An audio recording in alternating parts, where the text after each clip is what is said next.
सूर्याय नमः। सूर्य भगवान को जल समर्पित करने से और नियम से करने से सभी प्रकार के कष्ट और दोष दूर होते हैं, साथ ही जीवन में उजाला आता है और जीवन में जो भी बाधाएं होती हैं सभी सूर्य भगवान दूर करते हैं। आइए सुनते हैं, पूरा वीडियो जरूर देखिएगा और पूरा नियम सुनिएगा। इस तरह से अगर आप जल चढ़ाते हैं तो आपके जीवन में कभी कष्ट नहीं आएगा और घर में, परिवार में कभी शारीरिक रोग और पीड़ा नहीं रहेगी। चैनल पर कथा सुन रहे हो, जितने फेसबुक और यूट्यूब पर सुन रहे हो, बहुत सावधानी से सुनना।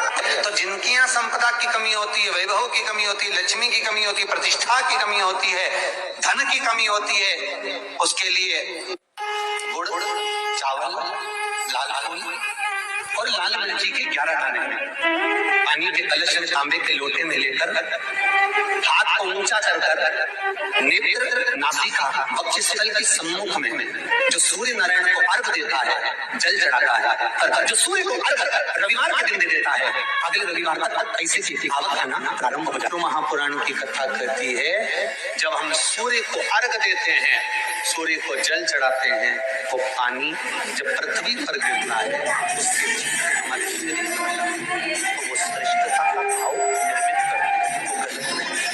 श्री शिवाय नमस्तुभ्यम, सब बोलिए एक बार जमकर, श्री शिवाय नमस्तुभ्यम। प्रैक्टिकल जरूर करना, कहीं सीवर वाला महाराज झूठ तो नहीं बोल रहा। शास्त्रों की बातें हमारे जीवन में हमें सुख प्रदान करें, इसलिए इस भाव का आनंद करते हुए आज की कथा को विराम देते हैं।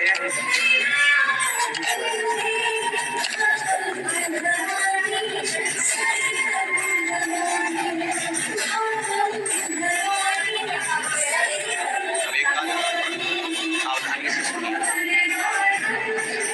शायद महापुराण के माध्यम से अभी तक ये बात सामने नहीं आई, पर शिव पंचायत कथा में आ रही है। जितने आस्था चैनल पर कथा सुन रहे हो, जितने फेसबुक और यूट्यूब पर सुन रहे हो, और जितने इस छत्तीसगढ़ की पावन धरा पर बैठकर सुन रहे हो, बहुत सावधानी से सुनना।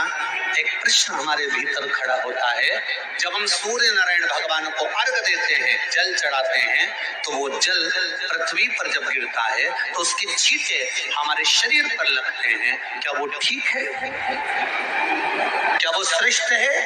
तो शिव महापुराण की कथा कहती है, जब हम सूर्य को अर्घ देते हैं, सूर्य को जल चढ़ाते हैं, वो पानी जब पृथ्वी पर गिरता है उसके छींटे हमारे शरीर पर लगते हैं, तो वो श्रेष्ठता का भाव निर्मित करते हैं, वो गलत नहीं हो सकता। कारण अब वो भी समझ लीजिए।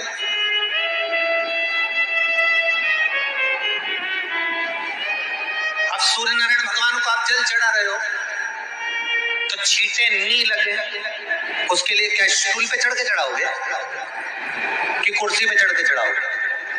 अरे बोलो तो सही। अब कई लोगों के दिमाग में ये बात भरा गई कि हम भगवान को जल चढ़ाते हैं, वो हमारे शरीर में छींटे लगते हैं, जमीन पे से पानी गिरता है, वो हमारे शरीर को छींटे लगते हैं, भगवान को अच्छा नहीं लगता होगा। कौन ने कहा? पहले तो उसको पकड़ के लगता है।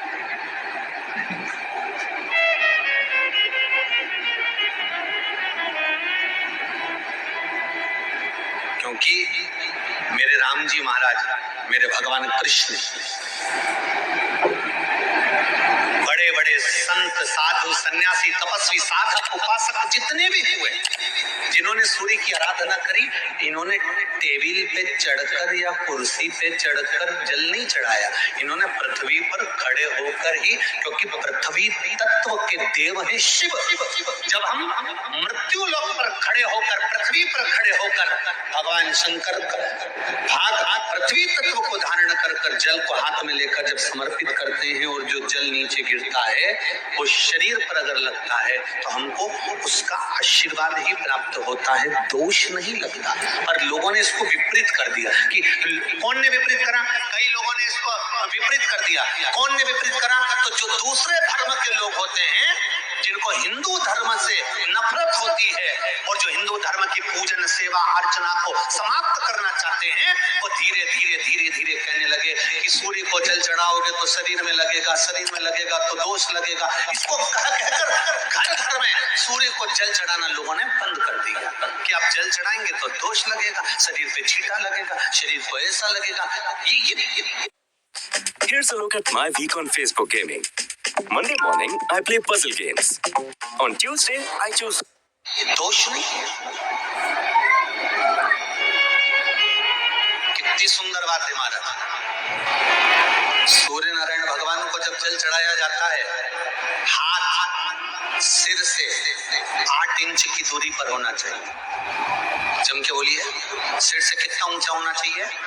8 इंच ऊपर अपना हाथ होना चाहिए मस्तक से सूर्य को जल चढ़ाते समय।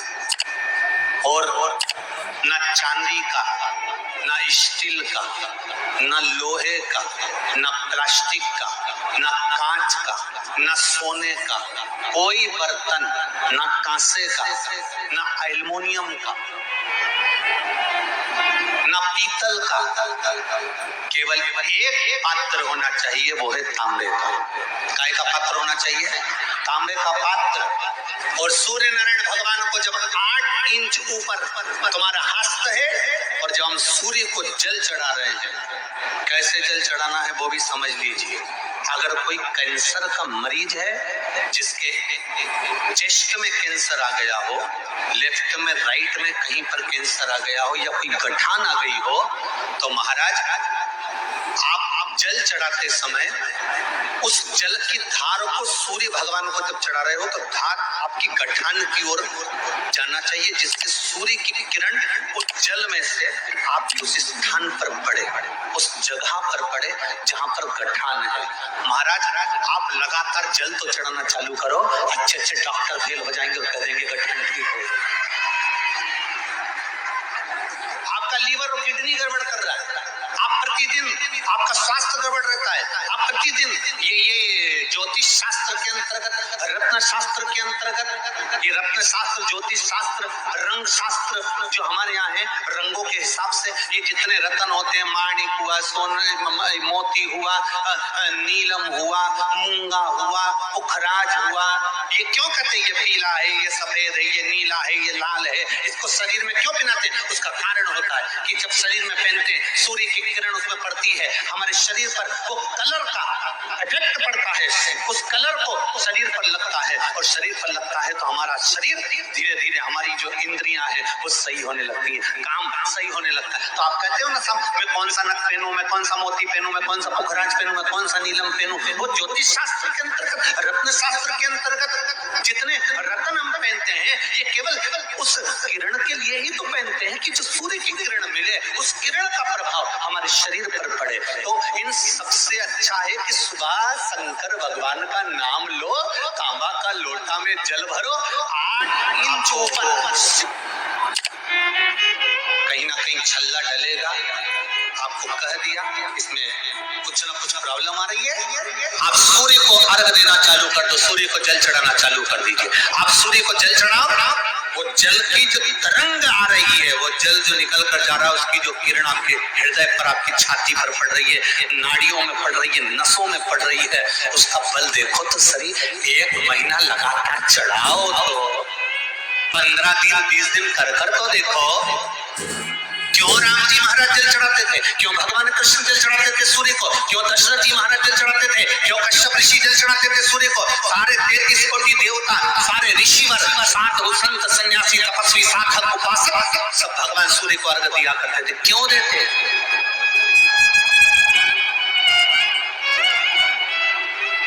सूर्य नारायण भगवान को जल चढ़ाते समय आपके पंजों की एड़ी ऊंची नहीं होना चाहिए, ध्यान दीजिएगा।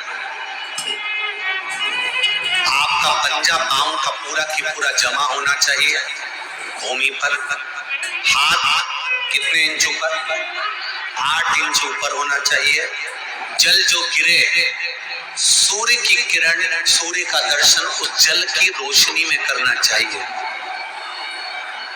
क्या होगा उससे? जिस बच्चे को आंख में चश्मा लगा हो, मोटे से मोटा चश्मा लगा हो, छूट नहीं रहा हो, तो थोड़े दिन उसको सूर्य का अर्घ चढ़वाना चालू कर दो, जल में से सूर्य का दर्शन कराना चालू कर दो। सूर्य का दर्शन जल में। 2 महीना 2.5 महीना बहुत है, आंख की रोशनी बढ़ जाएगी, चश्मा हट जाएगा। आप कर देखिए। पूजा पाठ अगर सही नियम से किया जाता है तभी उसका पूर्ण फल प्राप्त होता है।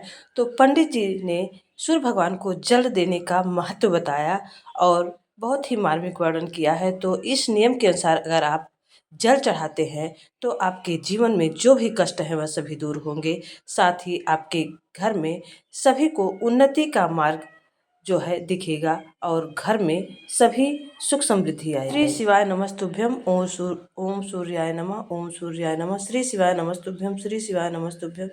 श्री शिवाय नमस्तुभ्यम। दिन में कम से कम 11 बार इस मंत्र का जाप करने से आपके सभी प्रकार के कष्ट दूर होते हैं और नकारात्मक ऊर्जा बाहर